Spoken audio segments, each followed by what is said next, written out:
All right, welcome everybody. We are we're going outside the court today. We've got Jason Curry with us. We've got Blair Perry with us, and we're going to talk about the mental side of athletics and really what you need to be that elite level competitor.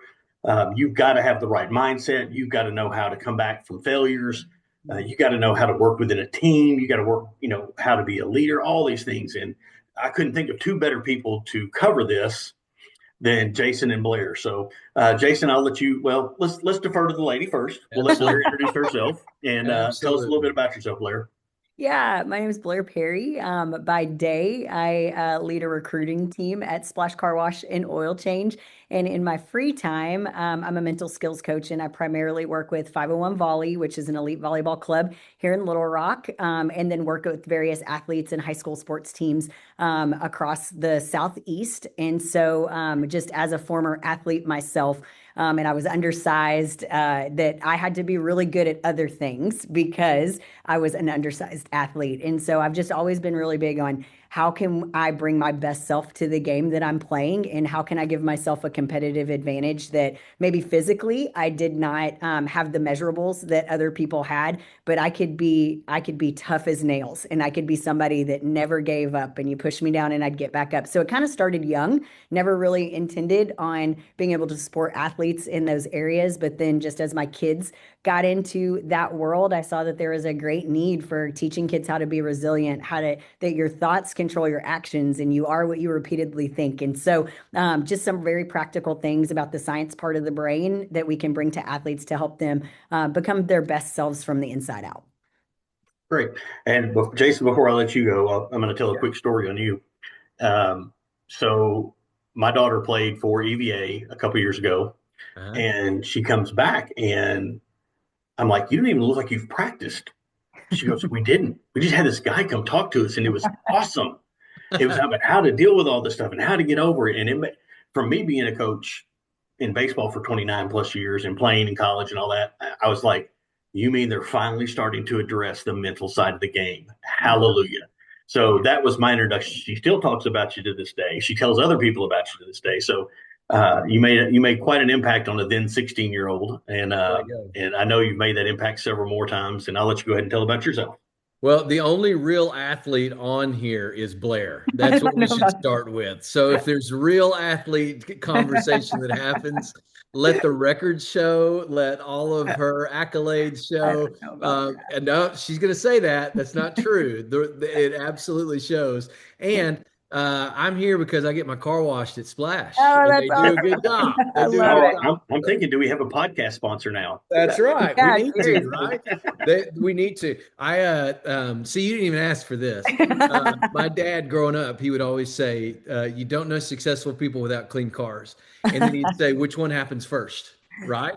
Like, do you get successful and then clean, and all of those kind of things. And so, no, Robert, thank you. The individual impact is why I got into this. About 20 years ago, I backed into a career in leadership training that's kind of taken me all over the world. And I hope that they don't don't get off the podcast. But I don't know anything about volleyball. And it's important to say that from the start. I really kind of think it helps me a little bit, because the best leadership principles in life are not relegated to one area of life. They kind of work across the board. And so it's the volleyball people's job, or baseball people, or wherever this podcast goes to. They've got to import it into their life and make it make sense. But yeah, I'm so honored to be here, and I wasn't just saying that. I'm excited to learn from Blair as much as everybody else is here to listen to her. So I don't know. Jason, I got a lot to learn from you too, man. I appreciate that. thank you, Well, that's thank you. that's why I asked both of you guys to come on. I worked in an industry that I worked in the automotive industry for 20 something years before I got into municipal government, and I worked in the shops teaching the sales managers and the service writers and all how to run their drive and how to be profitable and all that. I learned really quick. The first thing I would do when I'd go back and talk to the mechanics, I would let them know I don't know a thing about what you do. That's I right. said, you don't want to put a wrench in my hand. I can Yep. tell you what the stuff that I work with does. I said, Uh-huh. but I'm going to defer to you guys as the expert in your field. I said, but I can tell you how to be more efficient, more profitable, maybe make your life a little bit better. But I'm not going to come in here and try and act like I know anything and everything about mechanics. So I'm glad you made that point of pointing out that, you're not a volleyball guy talking to volleyball kids, because you talk to everybody. You talk Yes. across, both of you do, across different sports. And it doesn't matter what sports you play. It's the same thing happens in all of them. So, well, let's jump in and, jump into the topic that we came to cover. And if I look off to the side, that's because that's where my other monitor is. Um, you know, Volleyball, I was introduced to it 5 years ago, um, with my now wife's daughter, who now plays at the University of South Alabama. Um, and I was just fascinated by it because the game's fast. It can change in a heartbeat. It's really physical, and it's an elegant game. But the one thing, it's so quick, you don't even really all of a sudden take in the mental side of it. So for each of you, basically point out what's the mental side of a game, not just in volleyball, but just in general. And what's that mental side look like to you guys? Mhm. Blair, Come on, I'll short, follow easy you. Mm-hmm. Well, obviously, I'm 5'2", so volleyball was not my sport either, right? I was a middle infielder in college. In fact, at the University of Arkansas, played multiple different positions. So I didn't know a lot about the game coming into it. But whenever my kids started playing volleyball, my oldest daughter started playing. I guess it was 5 years ago now. And I started to see, when you're an athlete, you see competition, right? You don't just see the sport itself, because just like in business, there's universal truths that transcribe whatever field you're in. The same thing is true for sport. And one thing that I saw particularly with girl athletes, we have a tendency to be led by our emotions, right? And girls have a tendency to think that our emotions are king. They're the things that control what we do, and that we don't have the ability to control those. So you'd see girls just continually not be able to recover from mistakes, or not being able to move on very quickly. It would take them a longer time to be able to get back into a place of confidence and knowing that they could do something. And so I got talking to my own kids about those things, and I didn't realize that the way that I approached the mental game was different than kind of the general population, right? For me, I'd played at such a high level for so long, you had to be able to recover quickly. And the funny thing is softball is very slow, right? I mean, it's fast compared to baseball, but it's very slow. So I may, if I would always hit near the top of the order, and I may not get a chance to recover from maybe a poor pitch selection, or maybe just poor mechanics or bad timing for, gosh, 20 or 30 more minutes. And I noticed in volleyball, you don't have that time. You may have 3 seconds before you're fed the ball again as a hitter, or until you're trying to dig a ball as a back row player. And so I learned the importance of, we've got to be able to recover quickly, and we have to be able to live above our emotions. So we talk a lot about that whenever I work with teams, about like being able to identify what's true, because the brain does not care about what it realizes. It does not care about what is true. It actually cares about what you repeatedly feed it. And so if we can start back at, first of all, knowing your identity, who you are, because sports make a really bad idol. They will always let you down. Like, it's never going to be the most fulfilling thing that you do. If we start with who we are and what we do is more important than our success on and off the field or the court, and we can build that identity first, then I can learn how to talk to myself in a way that allows me to move on quickly. And so for volleyball in particular, in any game that is very fast paced, I would say basketball would probably be another one of those sports. Maybe hockey would be another one of those sports. You have to be able to, when the pressure is not on, when you're not playing, put in those reps of building those big neural pathways, because you can't unlearn stuff. You can only learn and create larger pathways to be able to have your energy flow there faster. And so we want to, while we're not competing, give ourselves those mental reps, build those connections between our neural pathways. And so that in high pressure situations, that's where we default to. And we get faster and faster at it, the larger those neural pathways happen. So the speed of recovery, I think, is one of the biggest things that athletes in the sport of volleyball in particular, in any of those fast sports, have to get down pat if they want to play for the long term, and if they don't want their emotional health to be based on wins and losses or their own personal success day in and day out. Yeah. Man, that all of that is so good. I would say the mental part of it, especially at the highest level, it's absolutely the separator. I mean, you get to a point where it takes talent to win, but you can lose with it. And so we're starting to see, Robert, what you said, a lot of folks recognizing earlier that we can train the mental part of the game. And guys like Walter Herbison were first in this in baseball many, many, many years ago, in how people think and how you recover from adversity and obstacle and challenge. And I love volleyball because of the quickness of the turnaround. Baseball, man, you go 0 for 3 and it carries over to a full day, and you feel like you don't get a chance at redemption. I think that's probably one of the reasons why you see the averages in baseball continually low, just because of the weight of that and carrying it around. But you've got to train effort, attitude, and toughness. You just do. And the way that you do that is in the little small moments when nobody's there, when all of the cliches are cliches for a reason because they're true. In the practices, in the car rides, in the conversations, like a kid can go have a really good stat game and a really poor mental emotional game.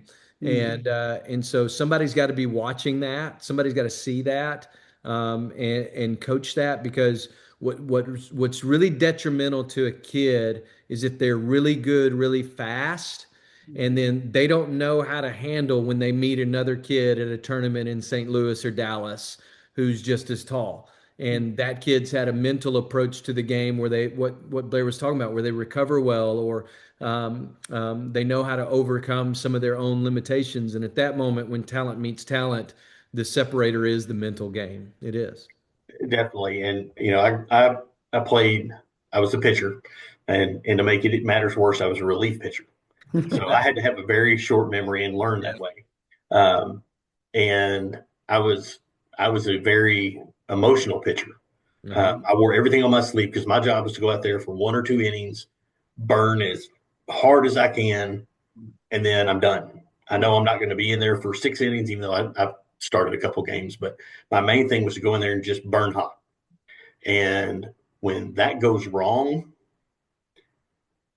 it might be 2 weeks before I threw again, because, coach is not going to trust a relief pitcher. But I noticed when I was in college, the conversation started happening at the pro baseball level, because that's what I was watching most of the time, of John Smoltz had his personal psychologist, sports psychologist.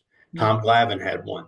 All these big pitchers, all of a sudden I'm like, okay, these guys are paying attention to making their mind strong, not just their body strong, because you've got to learn how to fight through injury. You've got to learn all these different things that are going on as an athlete, for younger kids at school, social life, social media, and all that, trying to balance it out and still be this elite athlete. And as you get older, it's contracts and all this. But that was eye opening. So that was probably 93, 94 ish, when you started hearing in professional games guys talking about, oh, they'd show them in the stands sometimes.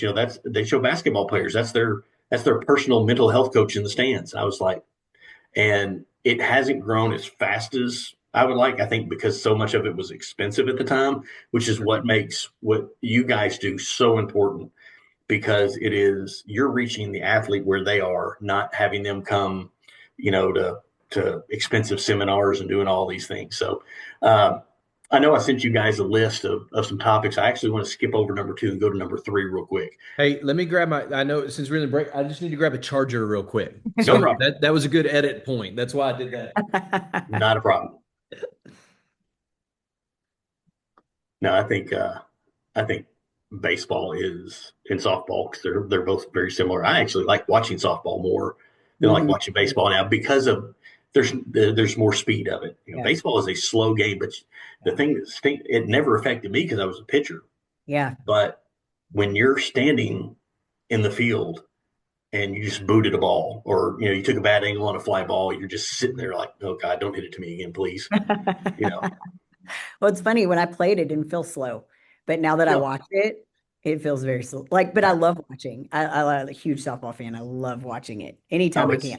on the TV. It's so much more fun to watch because it is just so quick. Uh, and now I will watch. We have season tickets to every Razorback baseball game, but Yeah. um, I enjoy if I'm sitting around watching on TV, I'll probably watch a softball game over Yeah, a baseball game. I love Okay, it. so back to it. Let's jump into the topic that I sent on handling failure because I think that is when it comes to everything else at the age we're talking about, because we're talking the 14 to 18-year-old athlete age, basically, is who's going to be paying attention to this. There'll be others, there'll be older players, there'll be college players.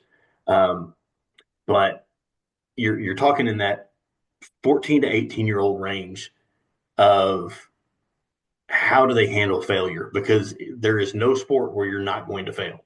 That's right. So I'll turn it over to you guys, let you have it. Blair, go for it. Well, one of the things, I think we all put our kids in sports because of the skills that they can take with them. And I work in the recruiting world right now. And anytime I get a resume in and someone says that they're a college athlete, I'm going to take a double look at their resume. Number one, because I know how they know how to work for a goal that's bigger than kind of just what they can do in the moment. They've got to have preparation, they've got to have commitment, they've got to have consistency in order to hit the ultimate goal of being able to have a successful season or complete their college career. They know how to handle a lot on their plates, juggle things like that. So I think we all agree that yeah, we sports are fun and we want them to win and we want them to do those things. But I think if you sit parents down, most of them are going to say like, I need my kid to learn how to fail. I need my kid to learn how to handle adversity. And so when it comes to failure, it's not just about in sports. Like I'm hoping to teach kids as we're talking through our sessions, as we're doing our affirmations, as we're telling ourselves what's true, separating ourselves from the emotion of what we're doing, not suppressing it because that's not good either. We want to acknowledge that, but maybe reframe it from being something that is, oh, I'm never going to do that, or I just can't get this, or oh, that's too hard, or oh, I had a terrible day today. And I find myself in these conversations with my middle daughter, mostly because she's 12 years old and everything feels so big to her. And she'll be like, oh, never going to get that. And I just can't reach that. And I'm like, do you think that if you continue to tell yourself that, do you think you're ever going to be able to reach it? If you continue to tell yourself that I'm never going to get my steps right, does that help you get closer to the goal of getting your steps and your timing right? So instead of feeling those things, you can feel them, but I want you to start telling yourself what's true. I don't have there yet. I'm getting there. More practice. I'm going to bring the next thing. What I do bring to the table is this, or just a couple more reps. Just those things that we get to tell ourselves that is stepping back from the emotion and not just getting caught up in those things. And so we want to give them skills that transfer into life because I think everybody on this call can tell you about things that you've put your heart and soul into, and it still has not worked out the way that you wanted it to. Been discouraged and disappointment, things so far out of our control. And if we can teach our kids to learn how to handle that failure and reset, be able to acknowledge your emotions, but then be able to get yourself in a mindset that allows you to move on instead of stay stuck, you're going to be able to do that in as adult as well. And I think that learning how to deal with failure is probably one of the most important tools that we can give our kids when all that matters is their playing time. Yeah, you do get into some times where college getting paid for and things like that happen, but it's not your marriage. It's not your kids. You're not losing your kids, and losing that relationship with your kids or your job, right? Not being able to come back because I think all of us can tell you that bosses that see that in employees that don't know how to learn from failure or overcome those things, you're probably not going to be at that place for too long. So I think it's bigger than just learning how to deal with it in the sport. I think it's giving them tools that they can use for the rest of their life. I think you make a great point. I think sports is a great training ground for it. Mm-hmm. So, It Jason. is. Yeah. One of the things that Blair's hitting on is huge, especially for parents of teenage volleyball players, mostly girls. I'm a girl dad. And Mm-hmm. so at our house, we just had this kind of blanket statement growing up. What you feel is real. You're really feeling it, right? Like no one can tell you whatever you're feeling is not real. I'm really having this feeling. But it doesn't mean it's true. And it doesn't mean it's wise and it doesn't mean it's best. Like I always feel like having Dairy Queen. Well, that's not best. I don't always feel like working out. And that's a real feeling. Like I really don't feel like going to the gym, but I have to learn. And what Blair was saying is those feelings don't have to be dictators. They're just indicators in my life.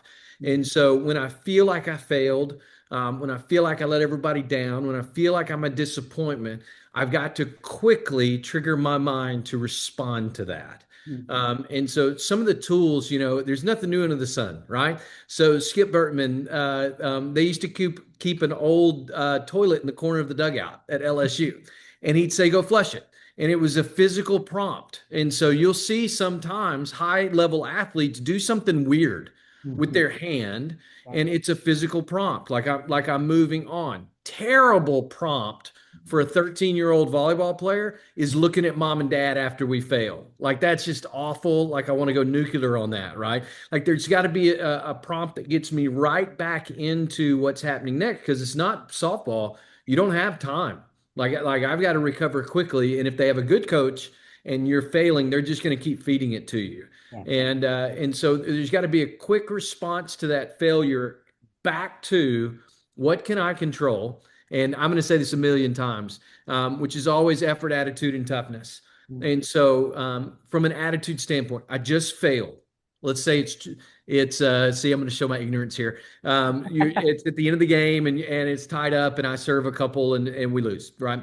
And so you go, well, I can't respond. That's not true. How I walk off the court, how I respond to my teammates, do I shake hands? All of those things are real productive responses to immediate failure, which get me back to the next opportunity. I know I'm going too long here. There's two parts of this that I really love. One is this. In the midst of what you perceive to be failure, and Blair just said this, don't listen to yourself, talk to yourself. Most of the time when you're listening to yourself, it's not good. And so I have to affirm myself with things that are true. They have to be true. I've worked hard. I'm prepared. I was ready. I was in the right place. This matters to me. I am a good teammate. That's why really great coaches, when they see somebody who really cares and they're down, they immediately go over and start affirming things that they know to be true about that. And so I want to talk to myself, and then I want to immediately get to, I want to do something productive as quickly as possible. I shank a hit.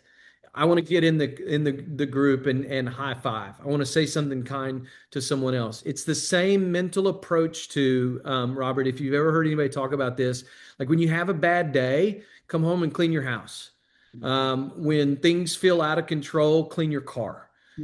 And so there's a tangible, productive response to failure that seems like it's out of my control. And now all of a sudden I feel like, okay, I am back in control of my effort, attitude, and toughness. And that just, that means I won't cost myself. Most volleyball games in this range are not won, they're lost. And that means that errors just compound and build and build and build and build, because a team has never really been trained to get back to a place where they're fighting failure. And so I said I was going to say the last thing. For a parent listening to this is what you're coaching, right? Because you don't know anything about volleyball either. You just had a tall kid. And so you're like me. And so you're there and you go, I know that offended somebody. You're somebody out there you know what you're talking about, but you definitely know how to coach effort, and you definitely know how to coach attitude, and you definitely know how to coach toughness. And when you get in the car, you go, hey, I'm not mad that you hit 3 serves long. I'm mad that after you did that, you didn't even look your teammates in the eyes. Yeah. Now we're into something that can really be productive when our physical ability catches up with us. Yeah. And to kind of dovetail that into what I deal with helping with recruiting, is coaches don't care. They've seen your film. They've seen all your good stuff. But when they're there live, they want to see how you react to adversity. They want to see how you react to a loss. They want to see how you react to a bad play. Do you turn it into another bad play? You brought up my biggest pet peeve in coaching. And I coached everything from 6-year-olds to 18-year-olds. And every time a kid looked into the stands to their parent, drove me nuts. And what was worse was, and this is the thing that parents really have to understand, especially when you start getting to this elite level. If you coddle your kid, tell them they're the greatest and that, it wasn't, even things that were their fault wasn't their fault, to keep them thinking you think you're telling them that they're great and they can overcome it. What you're doing is hurting those kids Yeah. because they're not listening to their coaches. They're not listening to their teammates. They're only caring about what their parent says. And you're doing such a disservice to that kid as far as their mental approach to everything for the rest of their life. Yeah. And star athletes have a big, big problem with that because they've been told all their life they're great. Yeah. And, being in the phase right now where I'm witnessing the challenge of the college game with my own kid, you're going, to a level where everybody's good. Yeah. When 7% of the kids go to college to play in sports and only 1% of them go to Division I, you better believe everybody on that court can play. Yeah. And I don't care if you were an All-American, Player of the Year in your state, whatever. So was the person that came from Michigan. So was the person that came from Tennessee. And now you see who is mentally tough and who is not. Yeah. And it goes on even in college games. I've watched college players look in the stands at their parents. Yeah. And it floors me. Yeah. So Robert, I'm gonna tee this up for Blair. It's a trigger. They've created the neural pathway to that feels like it's how they can control the failure. Yeah. And they already know what they're going to get from that parent. And so that's why they go there. And Blair, you want to talk about this a little bit? Yeah. So like I said before, the brain does not care if it's true. It just cares what you repeatedly tell itself. And so it's going to the brain's actually really lazy, right? And our thoughts are just energy. That's all it is. And so whenever things like that happen and you fail and you look at your parent and they're just like, oh, I'm so sorry, baby. And, all these different things. One of the things that parents can do to really help their kid not get validation from those things is ask them what it makes them feel like. Hey, are you proud of yourself? Did you feel proud of yourself for doing that? Like that's instead of saying, I'm so proud of you. And it's good. We want our kids to be, or our parents to be proud of us as athletes. I remember my dad, I pitched all through high school. I didn't want to pitch in college. Like I said, I was 5'2". I knew I wasn't good enough to pitch in the SEC, but I wanted to play in the SEC. But one of the things my dad always did at the end of the game is if we were in the bottom of the seventh inning and 2 outs, my dad always did this to me. And it meant, I love you. And it always meant end it with a K. And that focused me. I wasn't looking for his validation. That told me my parent believed in me and it instilled belief in myself, right? It was about what I thought. And so one of the greatest things that parents can do when players come off the court after a win even, or after a failure, hey, tell me what you thought about that. How did you feel about that? So that their validation comes from themselves and how they feel about their performance and not from exterior sources. Because if you think about it, one thing that none of us had to think about while we were being recruited for sports or playing sports, no matter what level it was at, we didn't have to deal with social media. We didn't have to deal with rankings. I know that in softball, right? I didn't realize when I was Gatorade Player of the Year for the state of Washington that put me in the top 50 for National Player of the Year. I did not realize that. I was just like, cool. I got a plaque, I got a banner, and it was returned to my parents 8 years later because the school didn't want it anymore. People that's what happens, right? When I It was needs to be up at Splash Car Wash in the entryway. and now I don't, I mean, it's in stuff like this, I will talk about it feels like that seems like a totally separate part of my life, like I get really embarrassed to talk about that kind of stuff, but I think there's a point to be had. Like I was the first team all region softball player at the University of Arkansas. No one had ever made first team all region, which is below all American, right? I got a piece of paper that looked like it got printed off of Microsoft Word, right? There was nothing, like I didn't even realize it was as big of a deal as what it was because we didn't have that social media pressure coming out. That was back in the day when you had to have like a .edu address to be able to join Facebook, right? It was all a bunch of college kids. And so we didn't have those types of pressures of this external validation the way that athletes have it today. And if we're not intentional about saying, hey, let's set your own standards. When someone comes and watches you, what do they see?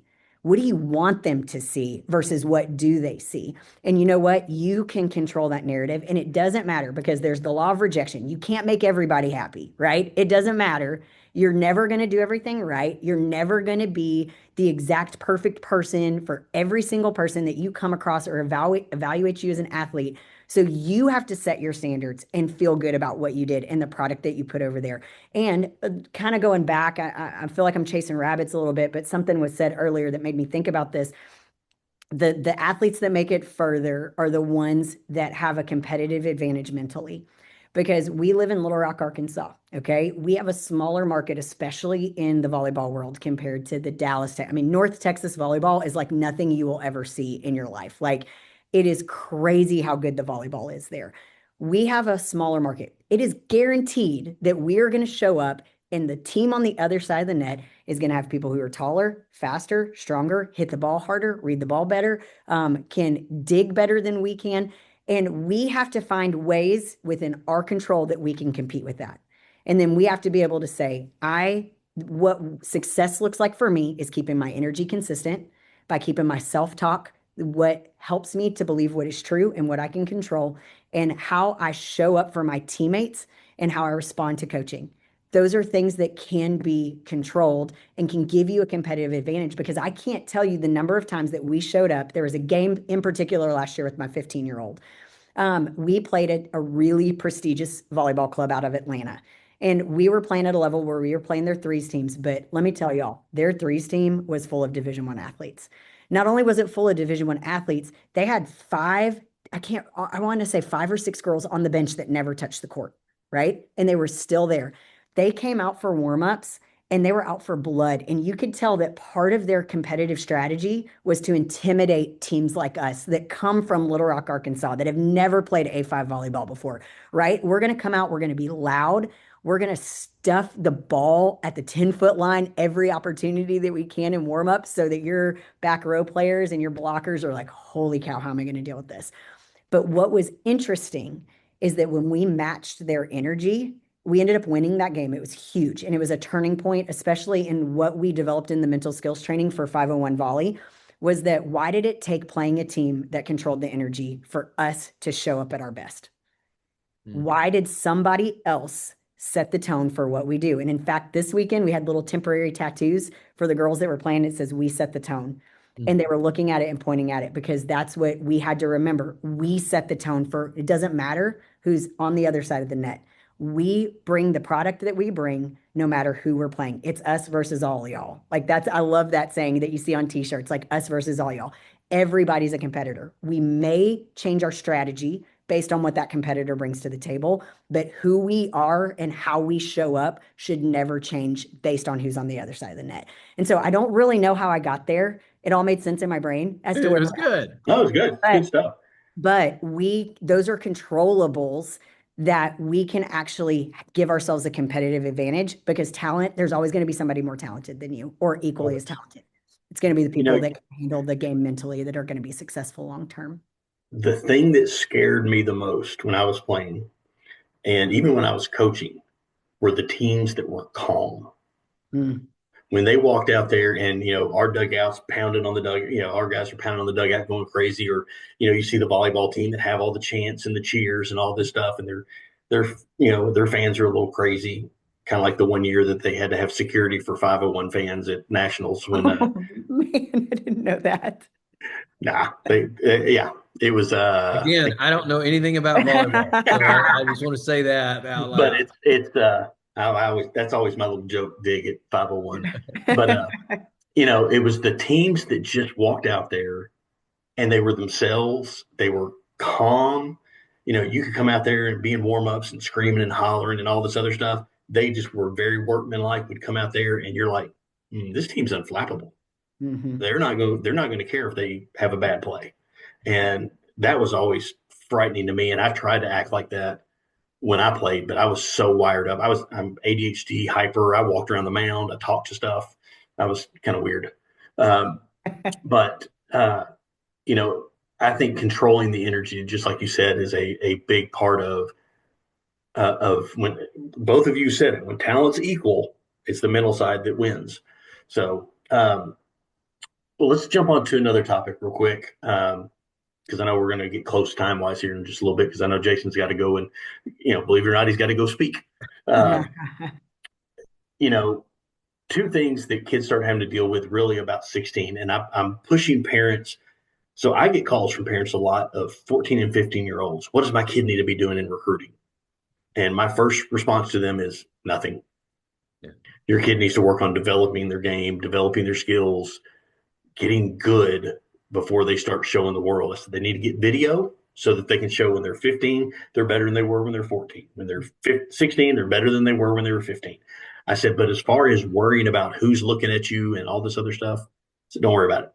But when you hit 16 and that June 15th date is right around the corner, I've got to witness it myself.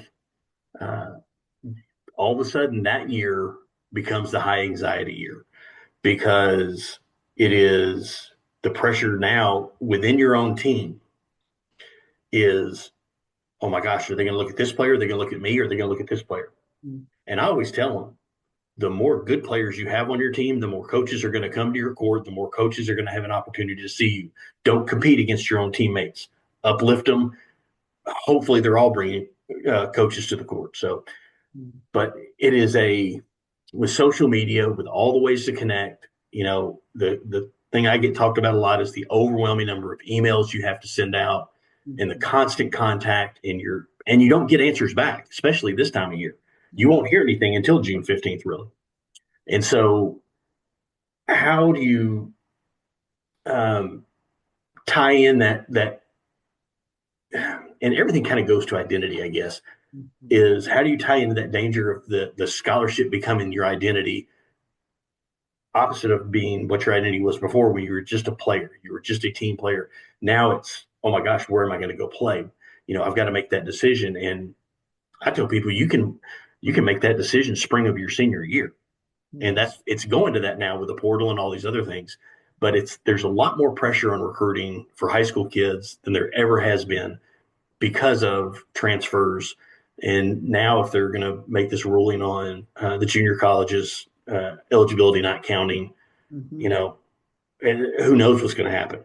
But how do you mentally coach somebody through that process? Well, I think this, Blair, I'm going to take an angle on this and let you kind of talk directly to the players. Yeah. I'm going to just give a bullet to the players. One, you can't hide talent.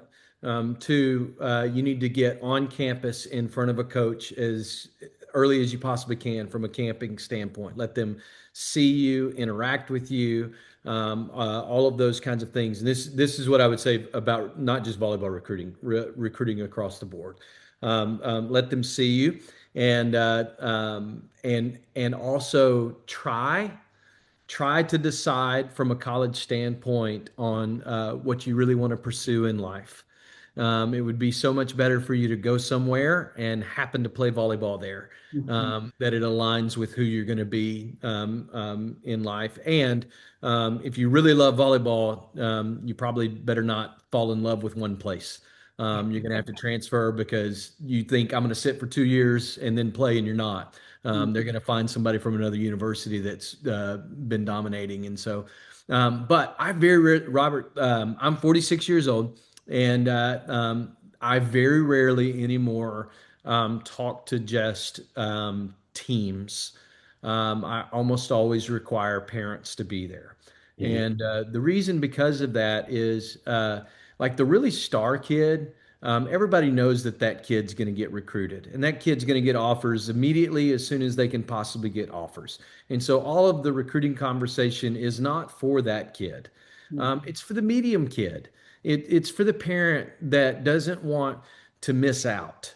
And so it's for the parent who they've had a ski trip planned, and then a tournament happens and they think my kid's not going to get a scholarship if we go on this ski trip. Well, that's just fear. That's all that is. And so the push is, if I don't, then it won't. And there's some identity attached to that we have to be honest about. There's some of my own value attached to that. And so at some point, someone's got to be honest enough to go, hey, what's best for my kid? Mhm. What's best? Does my kid really love volleyball? Do they just want to play? Like, I want to go to a D2, a D3 because I just want to play, because I just love the game of volleyball. What an incredible decision that would be. And so at some point around 15, 16, mom and dad have to really start listening. Like, am I dragging this kid all over the place because my value's attached to it? When you start saying things like, we've poured thousands of dollars into this to get, now that kid's gonna decommit or transfer out or not finish. Yeah. And so you got to have some real conversations on the front end about where your value is and where your identity is. And I'll make it really short on this. So I have two brothers, and my older brother was a very, very, very special baseball player, and played at Mississippi State, and then played in the Cubs organization for 8 or 9 years, and is a Division I baseball coach at Little Rock. And our parents just never put a lot of value on that. Like I even heard my dad say one time, "Hey, you were created to throw a ball fast. What's the value in that?" It's your heart and who you're becoming and your character. Mhm. And they saw in us our different giftings. And so I think this in recruiting from a parent, you got to ask this: how can we maximize our kids' capacity? Like, how can we get the most out of the opportunity for them? Who cares about the logo? All of those things kind of fade away.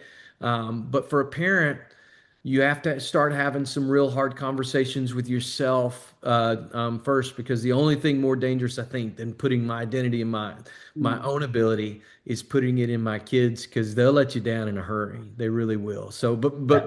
Blair knows better than I do on the actual from a kid standpoint. Let me jump in. I want to tell a really really fast story, and Yeah. it's a kid that I worked with recently, and it really was an amazing story because she's a phenomenal athlete.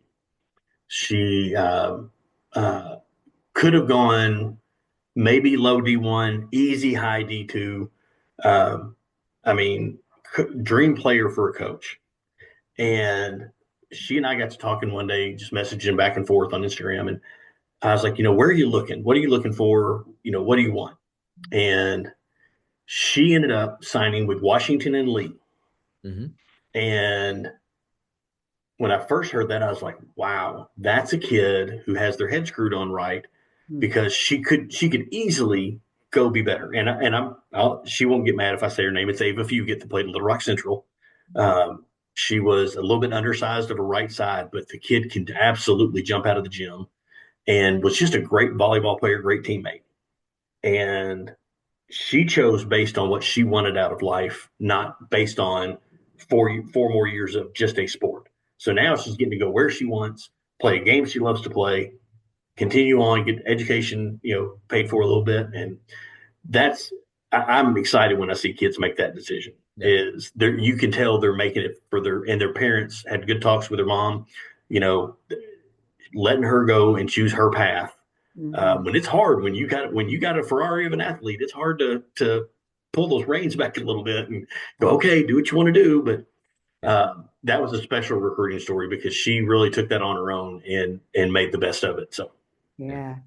Yeah. Yeah. And I would just also say that don't go try to break the mold for what coaches normally do. You need to be looking at rosters. You need to be looking at which type of coaches recruit my type of player and will love what I bring to the table, right? I was fortunate enough to get to play for Carrie Deaver Boaz at the University of Arkansas, and then Jamie Pinkerton, who's now at Iowa State. And they believed in me. Like Coach Carey wanted me for what I brought to the table. She didn't care that I couldn't hit a whole bunch of extra base hits, right? She needed me to move runners, and that's what I did. I was a left-handed slapper, and she focused. I had really great back control, and that's what she wanted. She let me be me, and I had parents that really hammered home the part of the story of you've got to find a coach that believes in you. Don't go try to change their mind. right? Don't do that. My daughter's coaches are really big into that too. Just reinforce that it's not, don't go try to change a coach's mind. If they only recruit, 5, 10 and above setters, don't get your hopes and dreams all set on going to the school that has never recruited an athlete like you that makes you think that you can change their mind, right? That you're going to be the person that changes their mind. Go to somebody that appreciates. That's such an uphill battle, right? Like Yep. go someplace that somebody's fired up. I've heard stories of people telling high school recruits, we're going to go in the portal and see if we can find somebody like you first. And then if we can't get them you, we're going to have more money for you. You want to go to the coach that is like, no, I want you. And if I can't get you, I'm going to go to the portal. Right. And the Yep. other thing is volleyball is, from what I understand in the last that I read, is the most popular girls sport in the nation. Right. There are so many That's growing. opportunities and fastest growing. There are so many opportunities at so many levels. And just because someone maybe that you compete in the same position with is being recruited by different schools does not take away from your possibility of being successful and landing at a school where you can have a great experience too. And so there's enough success out there for everybody. You're competing with yourself. And yes, while you do compete for positions, you are not actually competing with the other people on your team. You need to be the person that plays your position's biggest fan, right? You need to be, because you trust that there's enough success out there for everyone. And I think that when you take that mindset, then you don't have to worry about the typical things that can happen at this 16-year age. Like you don't have to Yep. worry about the backbiting and stuff. And I know I'm going a little bit long, but I won't ever forget this story. There was a girl that I played with who was phenomenal. She was so, so amazing. Ended up playing pro ball, was her conference player of the year, big Power Five player of the year by the time she was a senior. And there was a parent that sat down next to me who said, I'm going to show you everything that my daughter has been getting. Right. And I was like, I'm 16. Like you're telling me all these things that, I didn't even think about that other person, right? Like I was just so focused on my own journey. I didn't want someone else to not be successful just so I could be successful. And when we take that approach of, and I attribute a lot of it to my parents. I had phenomenal parents that never made it about anybody else, right? Like it was just about you go be you, you work your tail off, and you go show people what you can bring to the table, right? And so it was my first time that I ever thought to myself, wow, there's a grown person that is trying to tell me as a 16-year-old that their kid is better than me. And I Mm. never saw it that way. Like they're different than me. They're not, I don't see it as better. Like we're just different. And so I think that just really hammering home the fact that there's enough success out there for everyone, and one person's success does not necessarily, I know that there's some abnormal situations that are out there. There's some bad situations that are out there where people need to find another team that works for them and play at a level that works for them. But if you want to play college ball, for most people that are playing at a high level, there is a place for you. It just might not look like what someone else's place looks like. Yeah. Okay, Jason, you got enough time for one more question? Of course. Yeah. Yeah. Okay. Yeah. Well, I mean, I don't want to make you Uh, late. they'll wait on me. No, well, you are that good, so I understand. No, stop it. Stop it. I Stop love So, it. this will be the last question, and I've got 5 little quick, hot shot questions for you. But the last one is on leadership, and especially when you get on these elite teams, and especially when people are vying for, their next spot and down the road in college or whatever. How do you handle a team that especially these club teams, when they all come from their different high school teams, where they might be the superstar on their high school team. It's kind of like the same step as they're making going to college. You're the superstar of your high school team, but you get on a team with equal talent. And I'll use 501 as 16's team as a perfect example. That is an extremely talented team, top to bottom. Um, how do you work with players to get them to understand true leadership roles? And Mm. you can say you're a leader all day, but what shows that who's Yeah. actually the leader? Because I've had teams that get mad because somebody gets named team captain. Yeah. Like, okay, well, who's the one though every night on the floor directing traffic? Yeah. Yeah. there's a title and then there's actual leadership. So kind of real quickly talk about that. Yeah. Blair, you want to go? Well, do you have time? I didn't know if you wanted to No, go no, ahead and no. talk Yeah. first. Okay. What I think, there's a couple angles. One, this isn't about coaching, but the coach in that situation has to not have their value or career attached to those kids. And so that's the only way you can say really, really, really hard things. You can't be impressed by them.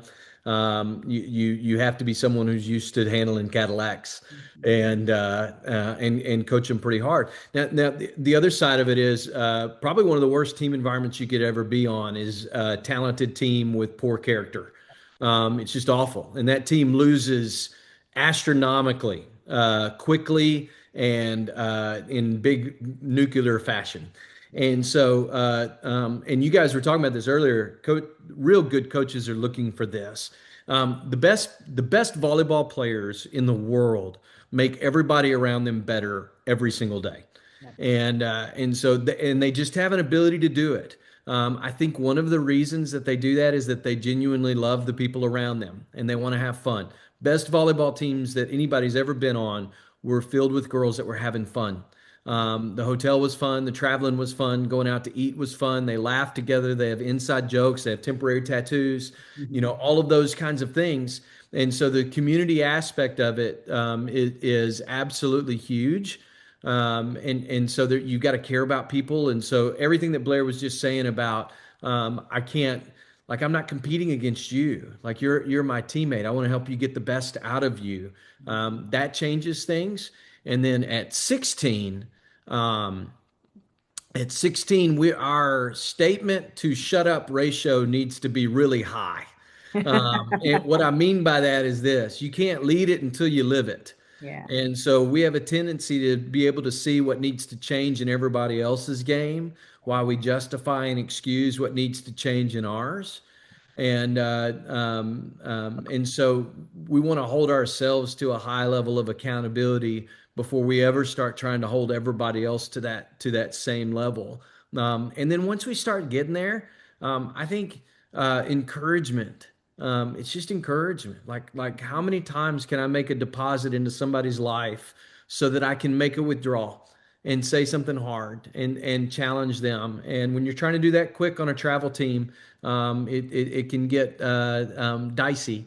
But if you put one really high quality young leader girl in that, she just changes the temperature of the whole thing. And the opposite's true. If the best player on the team is toxic, it's going to cost the rest of the team as well. Yeah. In the curriculum that we're doing with 501, we start with identity and then we move to self-awareness. And so we talk a lot about you have to lead yourself before you can lead others. And so one of the things that we do is we have this activity that's called the stoplight activity, and we look at the way we look, sound, act, and feel, and the way that we talk to ourselves in terms of red, yellow, and green. Green is our flow state. This is where we are playing like an athlete. We're able to stay present. We're able to encourage those around us. We recover very quickly. We're resilient. We're enjoying what we do. And we use yellow as like our warning system. This is where we've got one foot in the flow state and we've got one foot in, this could go real, real bad and I could get really far off track. And in that yellow, we talk about our signals. What does that give? How do you know as my teammate when I'm on yellow and one really great thing could send me to green and I'm back where I need to be for my team and for myself, or it could send me to the red, right? And that's where I'm not good for anybody, right? And so we actually build out these red, yellow, green cards.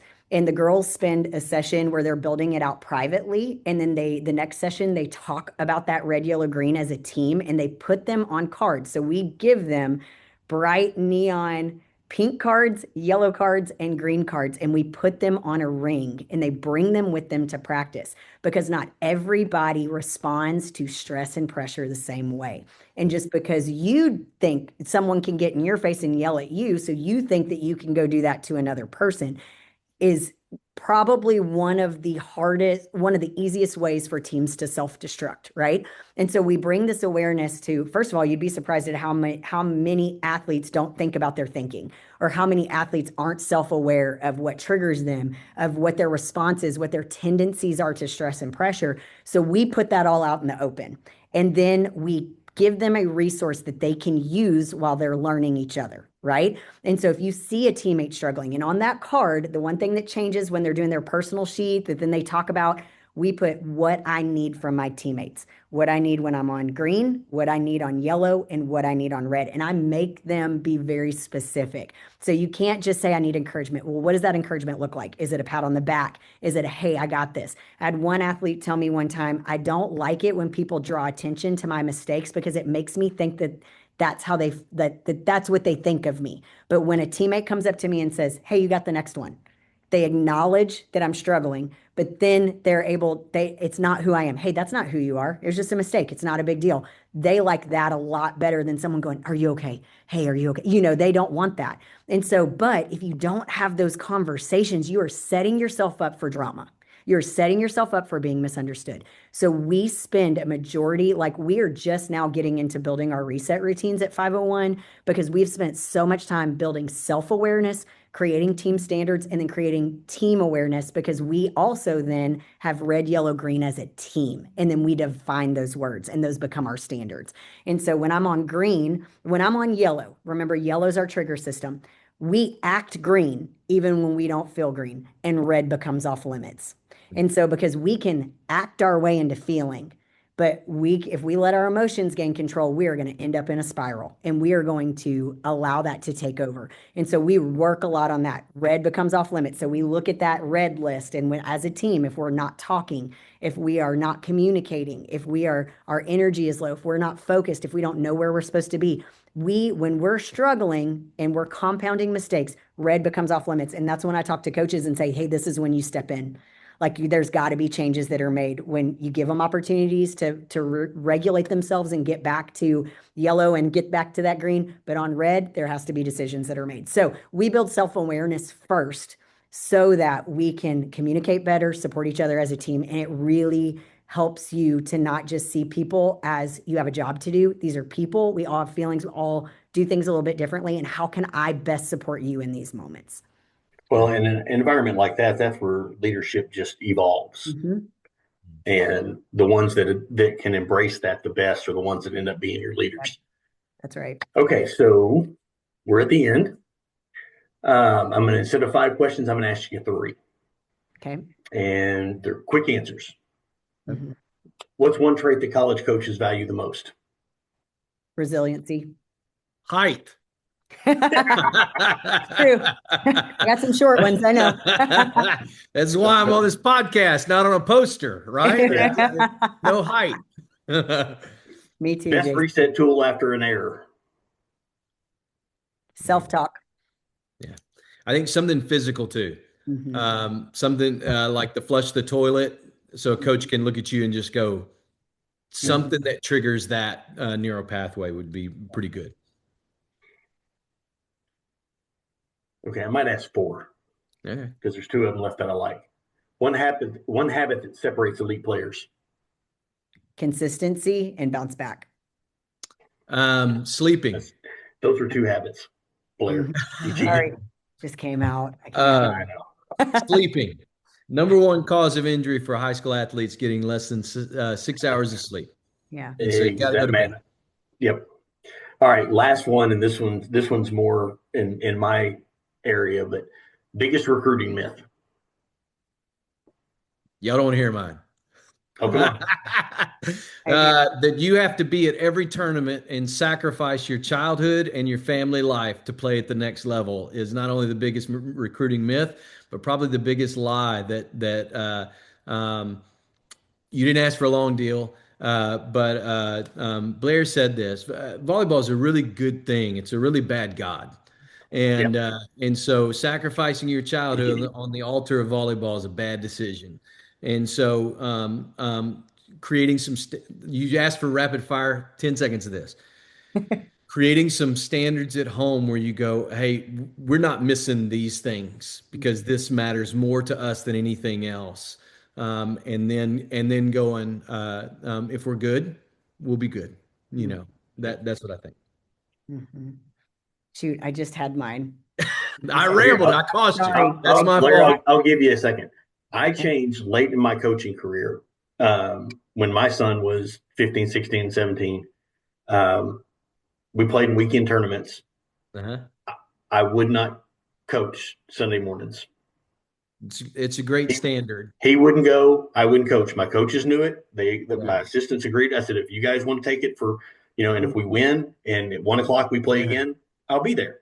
But from not, because I worked at my church as well. I said from 7:30 in the morning until 12:30, I'm at church. Yeah. And can I say something about that, Robert, real quick? Because I kind of led into it. I'm definitely not in the camp of if you ever play a sport on Sunday, like you're a bad person. I know you wouldn't think that either. Nope. What I do, I get asked this a lot more now. And I like to say it with graciousness, like something has to matter most in our home, and where we spend our time and our resources really indicates that. Mm-hmm. And when we let our guard down, we'd be honest about that. And so there's got to be a moment where we go, hey, this is what really matters.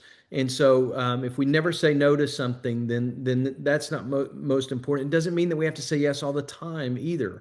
Mm-hmm. But the idea that the only chance my kid has of playing in college is us sacrificing all of these memories and all of these priorities, then I would say that's a bad trade. Anybody who's played college sports would tell you that's a bad trade. And so I get asked sometimes, like 10-year-old, 10-year-old coach say, what do you do, Jason? What would you tell a 10-year-old volleyball team? And I tell them, always swim on game day. Spend the night before you can with as many people as you can. Never sacrifice your childhood for sports. It's just a bad trade. So rant's over. Love it. I love it. I agree with that. I would say that the coach that you see in the recruiting process is the coach that you will play for. Yeah. And so I think that people forget that this is their livelihood. They're going to do everything that they can. And there are some great ones out there. I was fortunate enough to play for two of those, that who they were in the recruiting process is who they were when I played for them. They were unapologetically themselves. But I think I continue to hear athlete after athlete, whether it's family friends, whether it's volleyball players, we're in the football world as well with my husband's profession and my oldest being in the recruiting world, or being in the recruiting process right now. But you will be shocked at how many people don't understand that the recruiting thing is a game, and that your coach will treat you differently once you get on campus for various reasons. And so I think the biggest recruiting myth is that what you see is what you get during the recruiting process. That's good. Mm-hmm. Yep. And I think that the biggest thing to pass along to athletes, and that is they need to really meet the players on the team currently and sit and talk and go, okay, what's it really like? Because it's surprising how honest they will be. It's you'd be shocked that it's not all, sunshine and rainbow. So I want to sincerely thank both of you for taking the time. I can't wait to roll this one out. It's going to come out on Wednesday. I think that last little section that we just did, I'm going to cut that and I'm going to make that the promo for the whole show, because the last 5 minutes has been, to me, the best that parents can hear is let your kids have a childhood. Yeah. I mean, I never went on vacation as a kid until the end of summer. We went to Lake Hamilton every year, and that was it, because we played baseball from basically March until August. And we didn't get to go. All my friends were going to the beach and, ski trips and all this other stuff. Nope. We were playing baseball. And I had a wonderful upbringing. I had a wonderful childhood. I can't complain one bit about it, but I see, and that's one of the things that maybe changed my mind on the whole coaching on Sunday things is, what am I really teaching my kid? Yeah. Am I teaching them that, yes, we want God in our life, but except unless we're playing a baseball tournament, and sometimes you have to make adjustments, but you got to stay grounded somehow or another out of this. And I think that's the biggest thing, because when it comes down to it, I don't care if they're 18 or they're 10, they're still kids. Yeah. And you still want them to have experiences. So I appreciate it. And, we might have to do it again someday. I'd love it. Robert, Blair, I learned a lot. So much. I learned a lot from you, Jason. So nice to meet you. Nice to meet you too. Tell your husband I said hi. I will. I definitely will. All right. Good to see you guys. Thanks, guys.